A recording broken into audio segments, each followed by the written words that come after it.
사상가의 문장들. 오늘의 주인공은 긍정심리학의 아버지라 불리우는 마틴 셀리그만입니다. 우리는 긍정에 대해 오해하는 구석이 있는데요. 하면 된다처럼 무조건 좋게 생각한다는 식의 마음이 긍정이 아닙니다. 긍정의 참뜻은 그렇다고 인정하는 것, 수용하고 받아들이는 것을 뜻합니다. 또한 긍정의 발견을 쓴 바버라 프레드릭슨에 의하면 평범한 사람들의 삶에는 긍정과 부정의 비율이 1대1 또는 2대1에 그치는 반면 번영하는 사람들은 그 비율이 3대1 이상을 이룬다고 합니다. 마틴 셀리그만의 문장을 통해 진짜 긍정이 무엇인지 유념하면서 보다 긍정적인 삶을 살기 위한 준비를 하시기 바랍니다. 인생은 낙관주의자에게도 비관주의자에게도 똑같은 좌절과 비극을 안겨주지만 낙관주의자는 이를 더 잘 견뎌냅니다. 사고 습관이 영원할 필요는 없습니다. 지난 세월 동안 심리학에서 가장 중요한 발견 중 하나는 개인이 자신의 사고방식을 선택한다는 것입니다. 일반적으로 우리의 관심은 불균형적으로 부정적인 측면에 기울어져 있습니다. 그날 감사한 일 3가지와 그 이유에 대해 적는 것이 관심을 긍정적인 쪽으로 환기해 줍니다. 부정적인 것을 치료한다고 해서 긍정적인 것이 생기는 것은 아닙니다.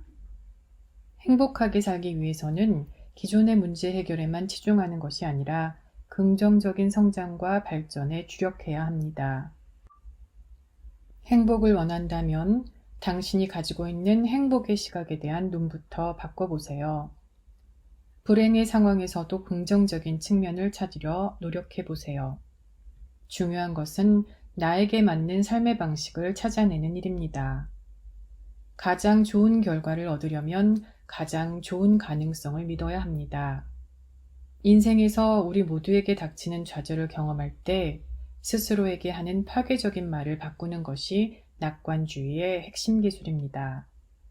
진정한 행복은 감정을 조절하고 긍정적인 마인드셋을 유지하는 노력을 통해 이루어집니다. 사회적 지지와 연결이 행복과 만족도를 높이는 데 중요한 역할을 합니다. 중요한 것은 자신이 바라는 직업을 찾는 게 아니라 자신이 바라는 직업이 되도록 열심히 노력하는 자세입니다. 기쁨과 같은 순간적인 긍정 정서와 달리 친절은 마음의 흐름이 단절되지 않게 합니다. 삶의 질을 높이려면 자신에게 감사하고 자신의 강점을 인정해야 합니다. 강점과 미덕은 흔히 윈윈 게임을 유도합니다. 강점과 미덕에 따라 행동할 때 우리는 모두 승자가 될 수 있습니다. 행복한 삶은 일상생활에서 자신의 대표 강점을 날마다 발휘하여 행복을 만들어가는 것입니다. 행복은 스스로가 창조하고 발견하는 것입니다. 매일 좋은 일을 경험하고 자신에게 진정한 가치를 느끼는 것이 행복을 이루는 핵심입니다. 3가지 다른 차원의 행복한 삶이 있습니다. 그 첫 번째 행복한 삶은 즐거운 삶입니다. 긍정 감정을 많이 경험하고 이를 증폭하는 솜씨가 있으면 갖게 되는 삶입니다. 두 번째는 관여하는 삶입니다. 일하고 애 키우고 사랑하고 여가를 즐길 때 여러분의 시간이 멈춥니다. 자신에게 도전하고 성취감을 느끼는 것이 행복을 이루는 데 중요합니다. 이것이 바로 아리스토텔레스가 이야기하던 행복입니다. 세 번째는 의미 있는 삶입니다.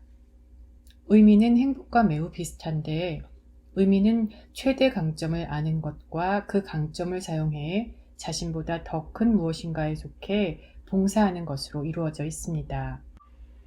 행복은 단지 유머 감각만큼 표현되는 것은 아닙니다. 인간의 생존과 번영을 위한 매우 중요한 감정입니다.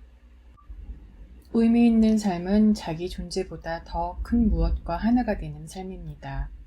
그래서 그 무엇이 더 클수록 삶의 의미도 그만큼 더 커집니다. 긍정적인 미래에 대한 확고한 믿음이 있으면 자신보다 더 큰 것을 위해 자신을 던질 수 있습니다. 세상을 바꾸려면 우리 자신부터 변화를 이끌어내야 합니다. 감정을 조절하고 긍정적인 생각을 유지하는 것은 행복한 삶을 살기 위해 중요합니다. 낙관주의는 의미 있는 삶을 위해 매우 중요합니다. 낙관주의는 희망을 낳고, 희망은 꿈을 꾸게 하고, 꿈은 목표를 세우게 하고 열정이 뒤따릅니다. 낙관주의는 우울증과 싸우고 성취를 촉진하며 건강을 증진하는 등 분명한 이점이 있는 도구입니다. 자신이 좋은 일을 일으킨다고 믿는 사람들은 좋은 일이 다른 사람이나 환경으로부터 온다고 믿는 사람들보다 자신을 더 좋아하는 경향이 있습니다. 진정한 행복은 외부적인 성취물이나 물질적인 것에서 찾기보다는 내면에서 찾을 수 있습니다.